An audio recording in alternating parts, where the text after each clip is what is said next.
पाठ 4। पंडित भोलानाथ। पंडित भोलानाथ बहुत भोले थे। वे छल कपट की बातें नहीं जानते थे। एक बार वह एक यजमान के घर भोजन करने गए। भोजन करने के बाद यजमान ने दक्षिणा में उन्हें एक बकरी का बच्चा दिया। वे बकरी का बच्चा देते हुए बोले, महाराज, इसे स्वीकार कीजिए, यह आपके और आपके बच्चों के काम आएगी। पंडित जी बकरी का बच्चा लेकर अपने घर चल पड़े। थोड़ी देर चलने के बाद उन्होंने सोचा, यह बकरी का बच्चा है, थक गया होगा। ऐसा सोचकर बकरी के बच्चे को कंधे पर रखकर पंडित जी आगे चलने लगे। उधर से 3 ठग आ रहे थे। तीनों ठगों ने आपस में सलाह करके पंडित जी को ठगने की योजना बनाई। उनमें से एक ठग पंडित जी के पास आया और बोला, राम राम पंडित जी, कहिए कहाँ से चले आ रहे हैं?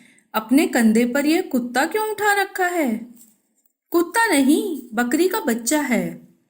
महाराज, अब मैं आपको कैसे समझाऊं? ध्यान से देखिए, यह बकरी का बच्चा नहीं, कुत्ता है। विश्वास नहीं तो रास्ते में किसी और से पूछ लीजिएगा। पहला ठग चला गया। थोड़ी दूर चलने के बाद दूसरा ठग मिला।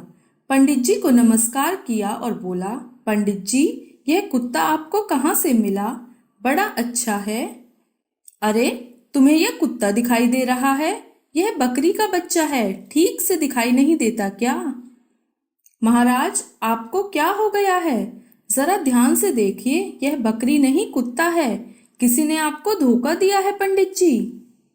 अभी दोनों की बातचीत हो ही रही थी कि तभी तीसरा ठग भी वहां आ गया और बोला, पंडित जी, आप ब्राह्मण होकर कुत्ते को कंधे पर बैठाकर घूम रहे हैं। आपका शरीर अपवित्र हो गया है। इसे छोड़कर पहले आप स्नान करने जाइए, अन्यथा लोग आपकी हंसी उड़ाएंगे। ठगों की बात सुनकर पंडित जी सोचने लगे, 3 आदमी से कुत्ता बता रहे हैं तो यह कुत्ता ही होगा। यह सोचकर वे बकरी के बच्चे को वहीं कंधे से उतारकर यजमान के घर लौट पड़े।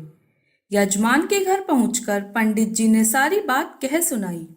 सारी बातें सुनने के बाद यजमान ने कहा, पंडित जी, उन तीनों धूर्तों ने आपको ठग लिया।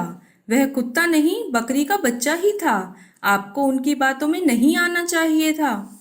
पंडित जी ने माथा पीट लिया। उन्हें अपनी बुद्धि से काम लेना चाहिए था। किसी ने ठीक ही कहा है, दूसरों की बातों में नहीं आना चाहिए, यानी सुनो सबकी, करो मन की।